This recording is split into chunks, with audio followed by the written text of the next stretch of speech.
បាទជ្រាបសួរពុកម៉ែបងប្អូននមស្ការព្រះណាគុណម្ចាស់គ្រប់ព្រះអង្គ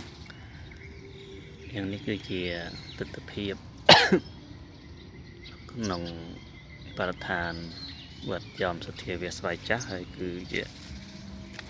ទស្សនភាពនៅក្នុងកន្លែងពុទ្ធកវិទ្យាល័យសម្ដេចជាស៊ីមខេត្តបន្ទាយមានជ័យយ៉ាង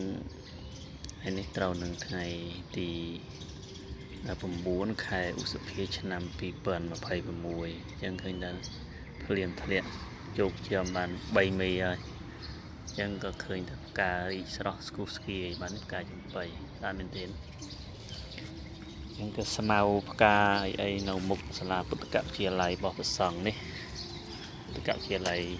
ជាស៊ីមខេត្តបន្ទាយមានជ័យឃើញថារីកស្រស់ស្គុះស្គាយស្អាតមែនទេហើយសាលាក៏មើលមកស្រស់ស្អាតបាទណាតួអគារទាំងមូលហ្នឹងមើលទៅពីស្រស់ស្អាតដោយសារតែបានភ្លៀងធ្លាក់មកមេមកគឺស្អាតមែនទេណា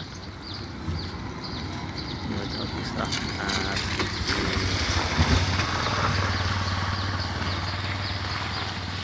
ការដែលបានដាំពីប្រាំងមិញស្មៅផ្កាអីទាំងអស់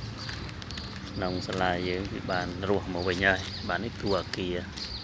ចឹងនេះគឺជាអគារសិក្សាសាលាបាលីចិនខ្ពស់ប្រចាំខេត្តបន្ទាយមានជ័យនៅវត្តស្វាយចាស់បាទនេះផ្កាដែលដាំបាទរស់ហើយប៉ុណ្ណេះហើយរស់ហើយនឹងថតនេះគឺដើម្បីជាការអបអរសាទរដែលបានភ្លៀងបានលងអុលចុះមកហើយនេះផ្កាមកជុលនៅក្នុងមុខពុទ្ធកៈយើងដែលបានដាំកាលពីឆ្នាំកន្លងទៅដាំបានមួយឆ្នាំពេញហើយដាំឆ្នាំទៅដាំដែលពេលចូលរៀនបងចូលរៀនឥឡូវឆ្នាំនេះបានមួយឆ្នាំពេញហើយឃើញថាបានរស់យ៉ាងរស់ល្អណាស់ប្រាំងមិញក៏ស្ទើរតែងាប់អស់ហើយខំស្រោចទឹកឡើងបាទសត្វខាមកជុលដាំបានមួយឆ្នាំពេញដាំដើមទួយដែរទេឥ